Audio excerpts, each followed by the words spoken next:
क्या, कई बार तो लोगों को पसीने आ जाते हैं इस स्टेज पे आके। 40 मिनट का सेक्शन होता है, 10 मिनट आपने अभी तक लगाए हैं। हालांकि हम लोग इसका पॉजिटिव साइड देखते ही नहीं कि यार 10 मिनट में मैंने 2 ऐसे सेट देख लिए हैं जो मुझे नहीं करने हैं। ठीक है कि कैट 2024 में मेरे साथ क्या हुआ, इसके थोड़ी देर के बाद मैं आपको कैट 2024 के स्लॉट 2 के 5 सेट्स दिखाऊंगा, मैंने जैसे अपीयर किया था वो बताऊंगा, कैसे मैंने चूज किया, कैसे मैंने छोड़े, it will give you an idea. जब मैंने ये वाली चीज देखी ना, अब इसको मैं कॉम्प्रीहेंड कर पा रहा हूं मेरे ऑलरेडी डन एरिया से, लेकिन मेरा स्ट्रेंथ एरिया नहीं है। Hi everyone, so well preparing for CAT, एक जो सबसे $1 मिलियन क्वेश्चन किसी के भी दिमाग में रहता है वो ये कि LRDI करते वक्त कैसे चूज किया जाए, कौन से सेट करने चाहिए, कौन से नहीं करने चाहिए। और ये बहुत लोगों की प्रॉब्लम है। बहुत सारे स्टूडेंट्स पूरा साल इसी पे तैयारी करते रहते हैं कि सही सेट कैसे पता चले, ये करने लायक है, नहीं करने लायक है, इसको बाद में किया जाए। और इसका कोई एक स्पेसिफिक आंसर आपको शायद कहीं से मिलेगा भी नहीं। आप ज़्यादातर अगर पूछते रहेंगे तो भी कोई आपको ये बता नहीं पाएगा, अच्छा ये रहा एक मूल मंत्र कि इसको 30 सेकंड में लगाइए और फटाफट ये फॉर्मूला लगाते ही आपको पता लग जाएगा। No, there is no such solution for that, but can't we do anything, कुछ तो कर सकते होंगे। जो कर सकते हैं, जो भी तरीके हैं जिनसे हम लोग कुछ ना कुछ फिगर आउट कर सकते हैं अबाउट दीज सेट्स, क्या सही तरीका है छांटने का, क्या नहीं, उसके बारे में मैं आज आपसे बात करने वाला हूं। So welcome to this session. I am Saral Nashier, your quant and LRDI teacher at Unacademy, and today I am taking you through this journey of all the years I have appeared for cat.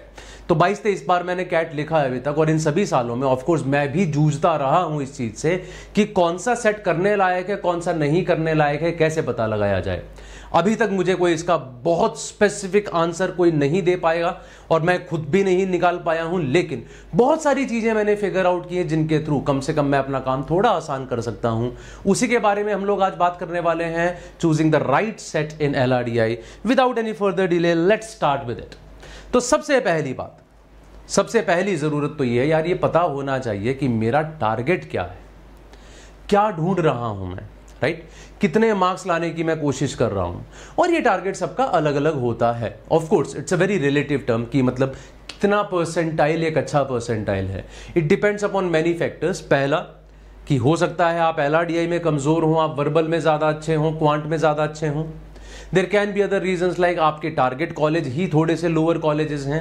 हो सकता है आप जिस background से हैं, आपने सारी चीज़ें बहुत अच्छे से नहीं पढ़ी हैं, आपको वर्बल एबिलिटी में उतना कॉन्फिडेंस नहीं आता, क्वांट में नहीं आता, लेकिन आप MBA करना चाहते हैं। ऐसे में probably your target colleges might also be a little low. So first of all let us decide कि कितना मुझे करना चाहिए पेपर के अंदर। ये टेबल मैंने आपके सामने जो छोटी सी रखी है, ये आपको बताता है कि तकरीबन कितने क्वेश्चन करने पे ऑलमोस्ट कितना परसेंटाइल आता है। हालांकि इसका एक सिंगल आंसर देना मुश्किल है क्योंकि हर साल कैट का पेपर का डिफिकल्टी लेवल चेंज होता रहता है। And I am sure you know CAT 2024 अभी तक LRDI के लिए बहुत आसान पेपर्स में से एक था, तो उस साल में ये फिगर्स थोड़ा सा ऊपर भी चले गए थे। लेकिन एक bare minimum percentile 80 percentile, bare minimum से मेरा मतलब ये वो परसेंटाइल जिसपे आप IIMs के लिए एलिजिबल हो जाते हैं। Listen to me very carefully, eligible हो जाते हैं। आई एम नॉट सेइंग आपको कॉल आ जाता है इतना परसेंटाइल आने पे, लेकिन ये वो परसेंटाइल है, इससे नीचे अगर होगा तो आएगा ही नहीं। बहुत सारे IIM से call. So many of the IIMs have a sectional cut off 80 percentile. LRDI में वो 80 परसेंटाइल जनरली 22 से 25% ऑफ दी सेक्शन करने पे आता है। मतलब ये अगर आपके LRDI सेक्शन के अंदर 4 सेट्स हैं, just 1 set can take you to 80 percentile. हालांकि कैट 2024 में 5 सेट्स थे, पेपर थोड़ा सा आसान भी था, तो वहां पे ये फिगर आपकी 25% से थोड़ा सा ऊपर चली गई होगी, ठीक है। लेकिन जनरली आप देखेंगे कि तकरीबन इतने पे आपका एक सेट पे 80 परसेंटाइल कवर हो जाता है। और उन्हीं 4 में से अगर आप एक और सेट कर लेते हैं, 2 set, that second set can straight away take you to 99 percentile. That means approximately 50% of the section can take you to 99 percentile. This is where selection plays an important role. समझ आ रहा होगा आपको कि यार बस एक और अगर मैं सेट छांट लेता तो मैं सीधा 80 से 99 पे पहुंच जाता। The answer is yes, it happens. But the point is how to figure that out. सबसे बड़ी प्रॉब्लम तो इसके अंदर यही रहती है, इसीलिए मैंने आपको ये टेबल दिखाई है कि ज्यादातर हमारे दिमाग में यही चलता है 4 सेट्स हैं, चारों करने हैं। और हम लोग करते क्या हैं? In the process of trying to do all the 4 sets, ultimately we end up doing nothing. या ज्यादा ज्यादा 2 क्वेश्चन 3 क्वेश्चन कुछ गलतियां करके हमारा कॉन्फिडेंस साथ साथ डाउन होता रहता है, जहां पे प्रैक्टिस स्ट्रेटजी एक बहुत अच्छा रोल प्ले करती है। आई वुड ऑलवेज से मॉक्स वगैरह के थ्रू ये स्ट्रेटेजाइज कीजिए, अपने दिमाग को समझाइए, सारे सेट्स नहीं करने होते। 4 सेट्स अगर हैं तो मेरा काम उसमें से 2 बढ़िया सेट ढूंढ के करने का है, that can take me to 99+ percentile. तो मैं क्यों सोच रहा हूं उन 2 सेट्स के बारे में जो मैंने नहीं किए हैं। Somehow we keep on thinking about it. मान लीजिए आपके सामने, I am sure you would agree to that, मान लीजिए आपके सामने 4 सेट है, आपको 10 मिनट हो गए और 10 मिनट तक आपको अभी तक कोई भी अच्छा सेट नहीं लगा। मतलब आपने पहला सेट ट्राई करा, 4-5 मिनट लगाए, नहीं हो रहा, आप दूसरे सेट पे गए, 4-5 मिनट लगाए, नहीं हो रहा। At that moment you will start feeling a little under confident। Little क्या, कई बार तो लोगों को पसीने आ जाते हैं इस स्टेज पे आके। 40 मिनट का सेक्शन होता है, 10 मिनट आपने अभी तक लगाए हैं। हालांकि हम लोग इसका पॉजिटिव साइड देखते ही नहीं कि यार 10 मिनट में मैंने 2 ऐसे सेट देख लिए हैं जो मुझे नहीं करने हैं। द चांसेस आर मोर कि जो आसान वाले सेट हैं हो सकता है बाकी 2 में से एक हो। मेरे को तो पहले एक सेट करना है ना जो मुझे इस परसेंटाइल पे ले आए, और फिर दूसरा करना है जो यहां तक ले आए। क्या 10 मिनट उतने बुरे थे? Was it a waste or it was an investment? Our mind does not register it. वो मानता ही नहीं, वो तो ये मानता अरे इतनी देर से बैठा कुछ नहीं करा, और देख दुनिया ने पता नहीं क्या क्या कर लिया होगा, तेरे तो 10 मिनट खराब हो गए। और हम सोचने लग जाते कि नहीं नहीं मेरा तो पेपर ही खराब हो गया। सो ये धारणा बदलनी बहुत जरूरी है, ठीक है। This notion which is always there in your mind कि नहीं नहीं मैं ही खराब हूं, मैं ही कुछ गलत कर रहा हूं, आज मुझसे कुछ नहीं हो रहा। जब तक आप ये नहीं निकालेंगे दिल से तब तक बात नहीं बनेगी। और ये कैसे निकलेगी? जब आप मॉक देंगे, कई बार इस सिचुएशन से गुजरेंगे और फिर फाइनली अच्छा स्कोर जब लेके आएंगे तब आपको समझ में आएगा कि हां ऐसा भी होता है। So have your targets in mind first of all, और उसके बाद ये चीजें डिसाइड करिएगा। उससे मैं थोड़ा सा और आगे बढ़ूं अगर, तो क्या स्टेप्स होने चाहिए? The most important point now, किस तरीके से मैं चूज करूं कौन सा सेट मुझे करना है, कौन सा मुझे नहीं करना है। सो एज आई सेड, मैंने इतने साल पेपर दिया, हर साल मैं इस चीज से जूझ रहा हूं, तो उन सबको देख के जो मुझे एक चीज समझ में आई कि मैं बार बार क्या कर रहा हूं, किस तरीके से मैं आज चूज करता हूं। I am sharing that with you. So this is my way of finding it out. First of all I see, can I comprehend this set well or not. देखो ये मेरे लिए सही है, हो सकता है किसी के लिए ना हो। कोई आदमी वर्बल एबिलिटी में बहुत अच्छा है, उसको ये दिक्कत नहीं आती होगी। मुझे कॉम्प्रीहेंशन में बहुत दिक्कत आती है, स्पेशली LRDI के अंदर बहुत सारा डेटा जब हो तो कई बार लाइंस को पढ़ते हुए मुझे दिक्कत आती है। मैं आपको उसका एग्जांपल भी दूंगा थोड़ी देर के बाद, ठीक है, कि कैट 2024 में मेरे साथ क्या हुआ। इसके थोड़ी देर के बाद मैं आपको कैट 2024 के स्लॉट 2 के 5 सेट्स दिखाऊंगा, मैंने जैसे अपीयर किया था वो बताऊंगा, कैसे मैंने चूज किए, कैसे मैंने छोड़े। It will give you an idea. तो मुझे कॉम्प्रीहेंशन में दिक्कत आती है। कई बार सेट पढ़ता हूं तो मैं एक ब्लूप्रिंट बना ही नहीं पाता हूं कि सेट क्या कह रहा है। मैं टेक्स टाइम। तो अगर मुझे लगे कि मैं समझ ही बहुत अच्छे से नहीं पा रहा हूं, मुझे 1 बार 2 बार पढ़ने से आराम से जो है ना मेरे को पिक्चर क्लियर नहीं हो रही है, I leave the set. So सबसे पहला मेरा पॉइंट यह है कि are you able to comprehend it?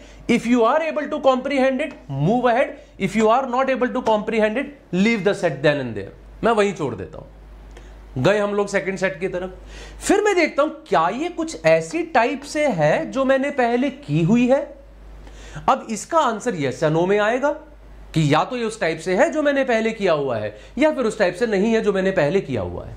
अगर ये उस टाइप से है जो मैंने पहले किया हुआ है, then is it from my strength area? I would look at that कि हां उस टाइप का तो है जो मैंने किया हुआ है, लेकिन मेरे से कभी इसके क्वेश्चंस हुए नहीं है। तो ये गेम्स एंड टूर्नामेंट्स का, लेकिन मुझे अच्छा नहीं लगता, मुझे डर लगता है, I might leave it then and there. लेकिन ये है वेन डायग्राम से मुझे अच्छा लगता है, I might try it then. So this is what it is. लेकिन वहीं पर मान लीजिए उस टाइप से नहीं है जो टाइप मैंने किया हुआ है, इसके बाद भी 2 पॉसिबिलिटीज हैं। अगर कोई ऐसी टाइप से आता है जो आपने नहीं किया हुआ है, क्या उसके बाद भी आप कॉन्फिडेंट फील करते हैं वो क्वेश्चन करने में? Just think about it, right? क्या आप कॉन्फिडेंटली फिर भी उसको कर पा रहे हैं या नहीं कर पा रहे हैं?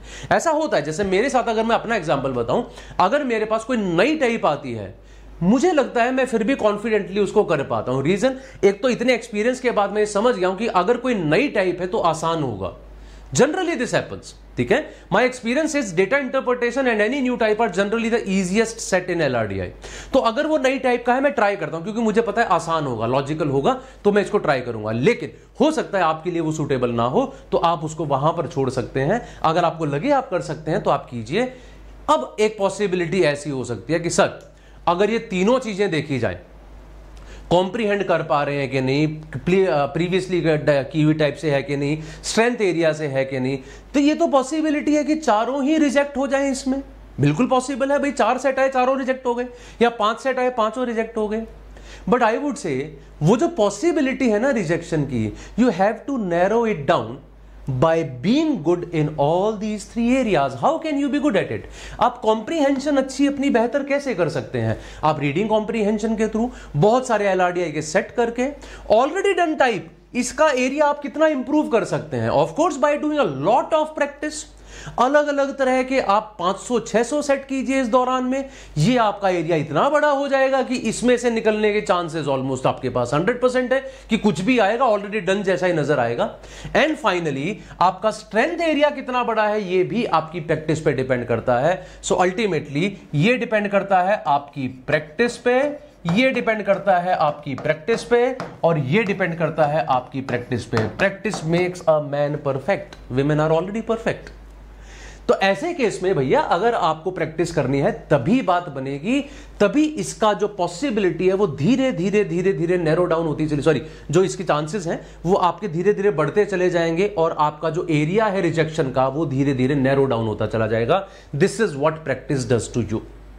How do you do that? उन सब चीजों के बारे में एक छोटा सा मैं आपको स्नैपशॉट देता हूं। We have recently started a batch named precision batch, ठीक है। तो आज के सेशन के लिए तो प्रिसीजन वर्ड ही बहुत इंपॉर्टेंट है कि कितना प्रिसाइज हम है किस चीज को लेके। इस बैच में हम लोग क्या कर रहे हैं, हम लोग आपको एक प्रॉपर फिक्स्ड टाइमलाइन के साथ बता रहे हैं आपकी कब कब कौन सी क्लास होगी।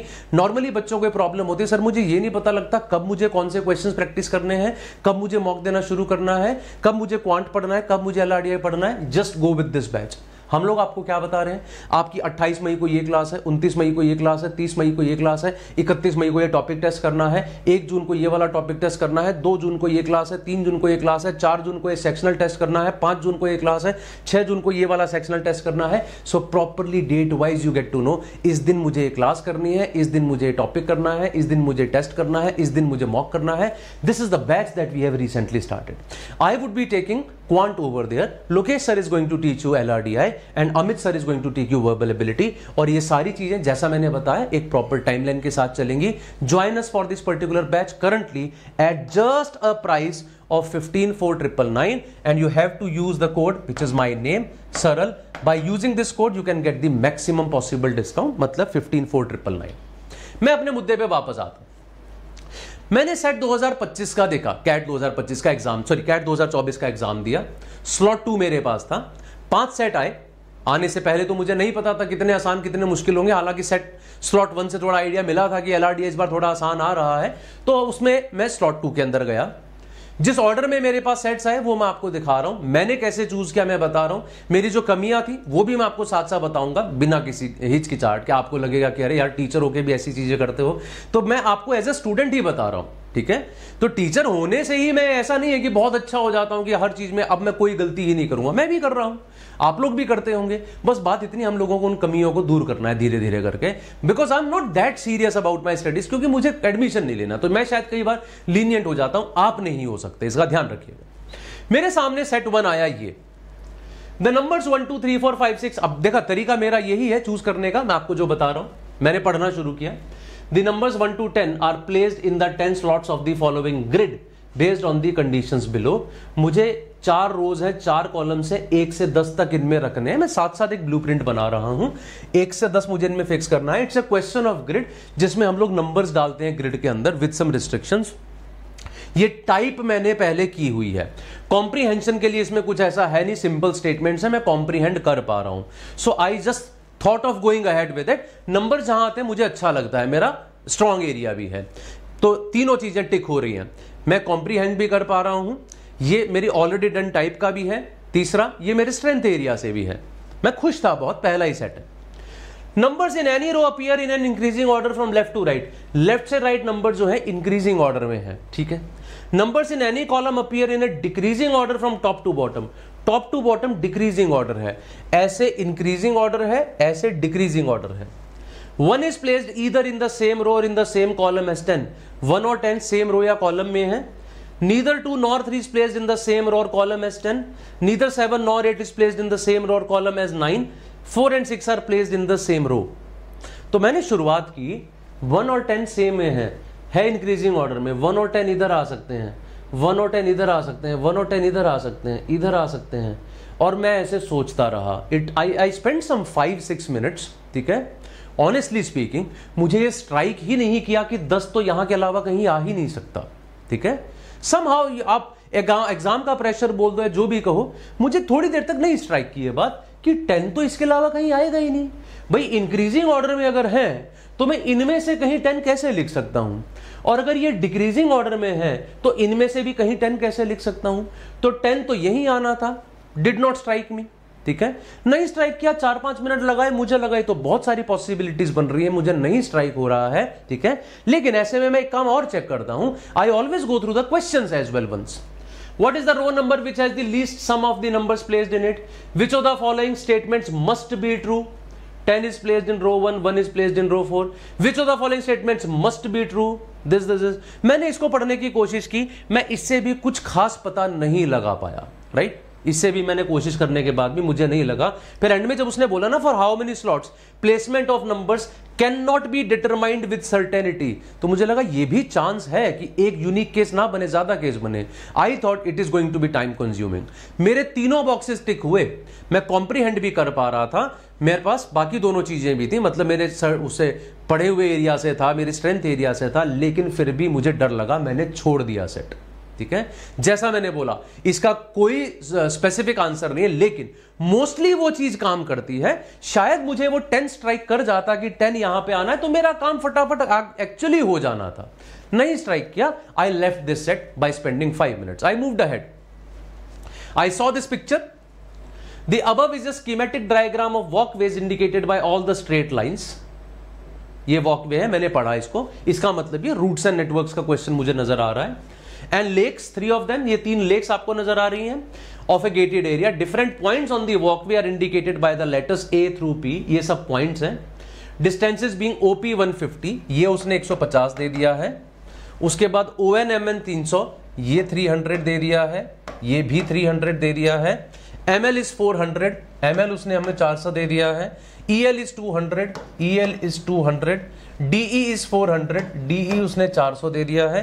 और कहने का मतलब अगर ये सारी स्ट्रेट लाइंस हैं, ये 300 है तो ये भी 300, ये भी 300, ये भी 300, ये 400 है तो ये भी 400, ये भी 400, ये भी 400, ये 150, 150, 150, अगर ये 150 तो ये भी 150, ये 200 तो ये भी 200, वहां से 250 आ जाएगा, ये 300, 400, पाइथागोरस लगा के 500 आ जाएगा। तो कायदे से लेंथ तो मुझे सारी दे रखी है।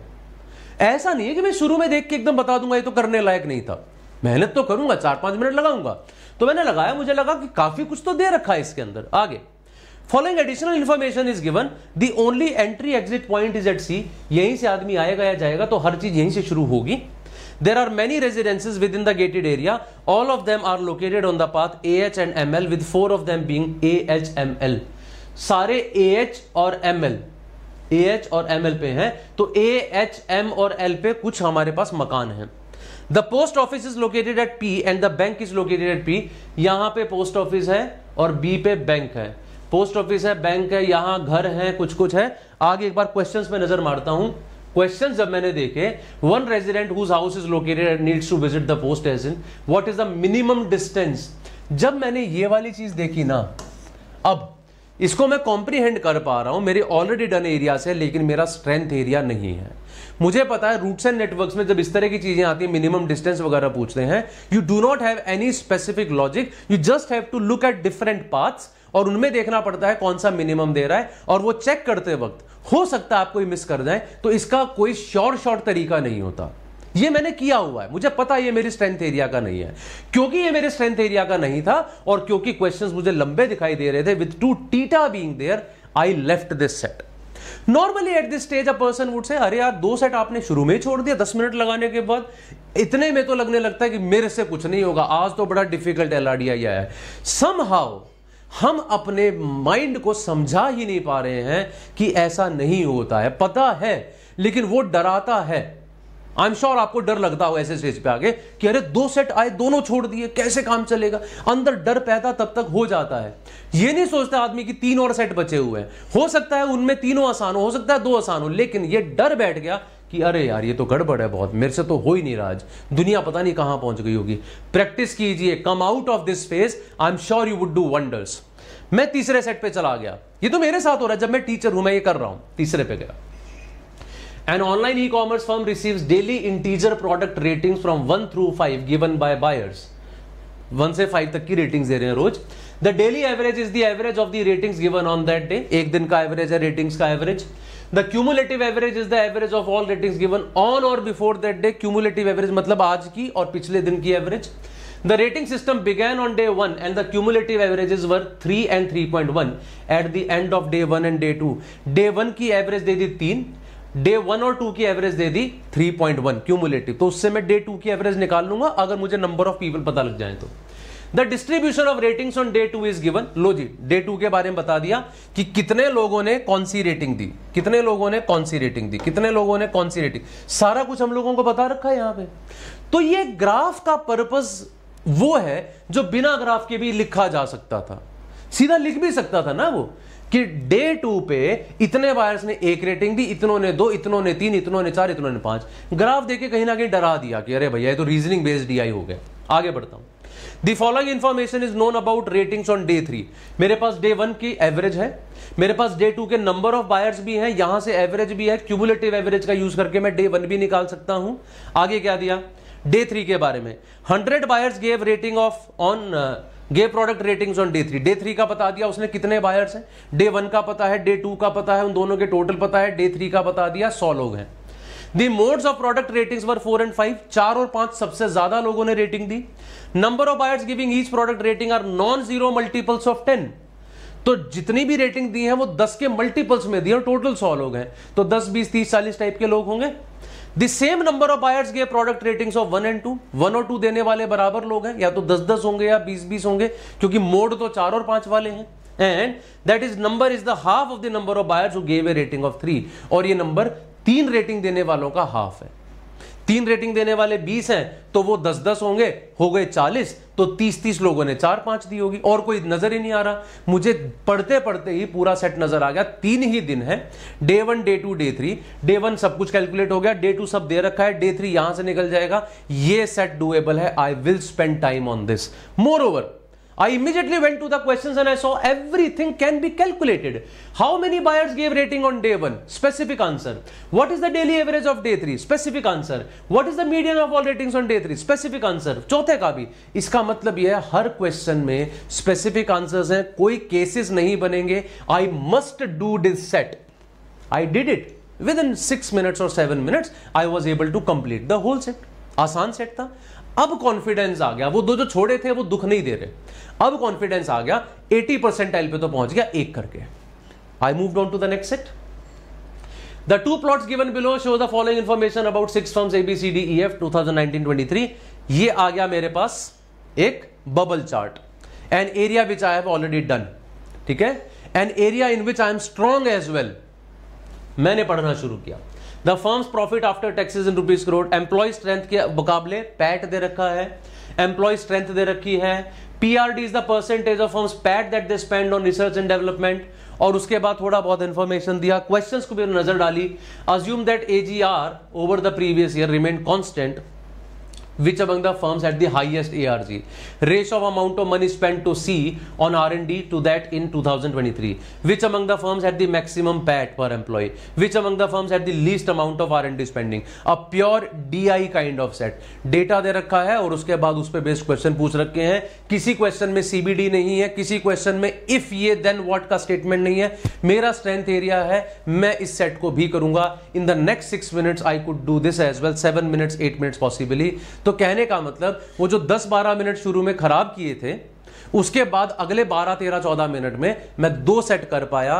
टोटल टाइम मेरा 24-25 मिनट्स का हुआ है and I am already 2 sets done.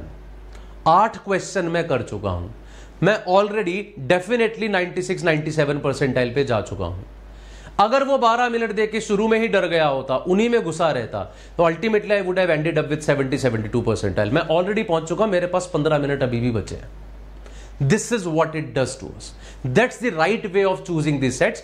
You always have to keep in mind 5 set है तो पिछले 2 भी सबसे आसान हो सकते हैं, करने 2 ही है ना सबसे पहले, तो वो लास्ट 2 भी तो हो सकते हैं। लेकिन एक प्रोसेस दिमाग में रखिए, मुझे जानना है मैं समझ पा रहा हूं कि नहीं, मुझे जानना है किस टाइप का है, क्या मेरे स्ट्रांग एरिया से है। तो ये एक तरीका है जानने का कि ठीक है करूं कि ना करूं। यहां आने के बाद मैं 5वें सेट पे गया एंड आई टेल यू, ये सेट जब मैं करने लगा, ठीक है, देखिए एक छोटा सा फर्क आप मेरे में और अपने में समझ रहे होंगे। सर आप तो पढ़ा रहे हो इतने साल से, आपको तो सारे स्ट्रॉन्ग एरियाज लगते हैं, पॉसिबली यू कैन से सो। हालांकि ऐसा है नहीं, लेकिन हाँ आपका शायद थोड़े से स्ट्रॉन्ग एरियाज कम होंगे, लेकिन फिर भी मैं कह रहा हूं मैंने 24 मिनट में जो करा वो एक यंग स्टूडेंट 27-28 मिनट में कर लेगा, क्योंकि मैं बूढ़ा भी तो हो गया ना, मेरा दिमाग भी तो बहुत स्लो चलता है ना। तो 27-28-30 मिनट में एक आदमी कर लेगा, तब भी वो बुरा नहीं है। I moved on to this set then. अब ध्यान से सुनना, अब यहां जो मिस्टेक मुझसे होती है वो किसी अच्छे बच्चे से नहीं होती। 8 gymnast players numbered 1 through 8 underwent a training camp where they were coached by 3 coaches, Zena, Yuki and Zara. Each coach trained at least 2 players. तो अब ये कह रहा है कि 3 कोच है, 8 प्लेयर्स को उन्होंने कोच किया है। Yuki trained only even numbered players, Zara trained only odd numbered players. After the camp, the coaches evaluated the players and gave integer ratings to them 1 to 7. और उसके बाद इंफॉर्मेशन दे रखी है। तो उसमें क्या बताया उसने, एक ब्लूप्रिंट बन गया है, 3 कोच है, 8 प्लेयर्स को कोच कर रहे हैं, ये पता लगाना है कौन किसे कोच कर रहा है और उसे उसने कितनी रेटिंग दी है। अरेंजमेंट बेस्ड क्वेश्चन है, तो शायद मैं इसको ट्राई कर सकता हूं। Once again it is from my strong area, I would try, I started trying it, ठीक है, but the mistake I did, ध्यान से सुनिए, Yuki trained only even numbered players, और मैं क्या पढ़ रहा हूं इसको, Yuki trained only even number of players. Yuki ने इवन नंबर ऑफ प्लेयर्स को किया है कोच, वो कह रहा है इवन नंबर्ड को, मतलब 2, 4, 6, 8 इनको किया है। Zara trained only odd numbered players, मेरा माइंड रजिस्टर कर रहा है Zara trained only odd number of players, और हर आदमी ने कम से कम 2 को कोच किया है। मुझे तो एकदम से मिल गया, यूकी ने 2 को कोच किया होगा, जारा ने 3 को किया होगा, तीसरे ने भी 3 को किया होगा, और कोई चारा ही नहीं है। 2, 3, 3 एक अकेला चारा बनता है ना। लॉजिक सेट हो गया, फटाफट ये करा, खट से सारा बन गया, क्वेश्चंस की तरफ गया। इफ वगैरह वाले क्वेश्चन ही नहीं थे ज्यादा, पर देख रहा हूं यार what best can be concluded about number of players coached by Zara, ये तो एग्जैक्टली 3 आ रहे हैं, पूछने की क्या बात है। इसमें ऐसे ऑप्शन क्यों देगा, आप कैट दे दे, इतना आदमी समझ जाता है, इतनी भी स्ट्रेट फॉरवर्ड वो नहीं पूछते। यहां कह रहा है who all players were trained by Jena, अरे जेना ने तो 3 ही ट्रेन किए हैं, तो ये 4 वाले ऑप्शन ही क्यों है, सीधा एक ही आंसर है। पर गड़बड़ लगी, कुछ तो गड़बड़ हो रही है, ऐसा तो नहीं होता कैट के अंदर। Went back, read it again, सारा पढ़ लिया, इसको वही पढ़ रहा हूं बार बार, even number of players, odd number of players, it's all about a good day और बैड डे, है ना। बुरा दिन था मेरा, मैं इसको नहीं पढ़ पाया, 5 मिनट, 6 मिनट, 7 मिनट इस पे लगाए, नहीं बात बनी। 7 मिनट के बाद I had to give up, ठीक है, कि क्यों नहीं हो रहा मुझे समझ नहीं आ रहा। मैंने ये मान लिया कि कैट ही गलत कर रहा होगा, मैं तो गलत कर ही नहीं सकता। This is what I thought and then I gave up. I still had some 6 or 7 minutes left. I moved on to the very first set जो मैं छोड़ के आया था, मुझे उसमें फिर भी ज्यादा कंफर्ट था, मैं पहले पे गया। और अब फायदा देखिए, जो चीज मुझे तब स्ट्राइक नहीं करी थी अब स्ट्राइक करी। जैसे ही मैं स्टेप पे पहुंचा, दोबारा ये पढ़ा, इंक्रीजिंग डिक्रीजिंग, समहाउ जो दिमाग में पिक्चर बनी, बढ़ रहा है घट रहा है, अरे तो 10 तो यहीं आएगा और कहीं आएगा ही नहीं, और फिर 9 तो इन्हीं 2 जगह पे आएगा, और सारी चीजें 10 और 9 के बारे में ही तो बात कर रही थी। अरे वाह, एकदम स्ट्राइक किया, 5 मिनट में द सेट वाज डन। पहले स्ट्राइक नहीं करा, I spend 6-7 minutes on it. कर जाता तो उस टाइम भी जल्दी हो सकता था, बाद में नहीं करा। So this is how we choose our sets. You might find it little, you would say confusing, कभी इधर कभी उधर ऐसे हो रहा है, लेकिन सच्चाई ये है कि हाँ ये ऐसा ही है। इसका कोई शॉर्ट आंसर आपको कोई दे नहीं सकता, दे रहा है तो शायद कुछ गलत कह रहा है, शायद उसने खुद से एग्जाम नहीं दिया है। बहुत आसान है बाद में 5 सेट्स को आधा घंटा 1 घंटा बैठ के एनालाइज करके कहने का, ये देखो ये लाइन बता रही थी ये करने लायक है, ये देखो ये लाइन बता रही थी ये नहीं करने लायक है, देखते ही पता चल जाता। एग्जाम में ऐसा नहीं होता। बाहर बैठ के बहुत आसान है चीजों को एनालाइज करके कह देना ये आसान था ये मुश्किल था। Sit in the exam, you will get to know, and I am telling you my exam experience through this, that this all happens. I hope you could have got some idea कम से कम वैसा नहीं है कि आप बिल्कुल ही सोच रहे हो कि नहीं कुछ पता ही नहीं चल रहा जो भी फायदा हुआ। I am sure you would have got some benefit out of it. Now practice करने के लिए we have brought you this test series now. Currently we are offering our test series just at a price of 1,999 and you have to use a code once again which is my name SARAL to get this test series. If you want some books as well apart from the test series you get it at 4,999. ध्यान दीजिएगा इसमें हम आपको 60 से ज्यादा sectional test भी दे रहे हैं along with the OMAT test. और अब हम टेस्ट जो दे रहे हैं आपको बहुत बढ़िया क्वालिटी के दे रहे हैं। If you want to know that, आपके पास कुछ मॉक्स ऐसे भी हैं जिनके अंदर, ठीक है, वो ऑल इंडिया फ्री मॉक्स हम लोग देते हैं। Just go to Unacademy app, try to write those mocks, you will get an idea about the quality of our mocks. I am sure this is going to be very useful for you. These are some of the brilliant results that Unacademy produced this year. That's all from my side, guys. Thank you very much. I'm sure this session was useful for you. If you want more such sessions or any particular topic which is there in your mind, put it in the comment section. I'll bring a video on that as well, and we'll have more such sessions in future. That's all, guys. Thank you very much. Have a good day now, and all the very best.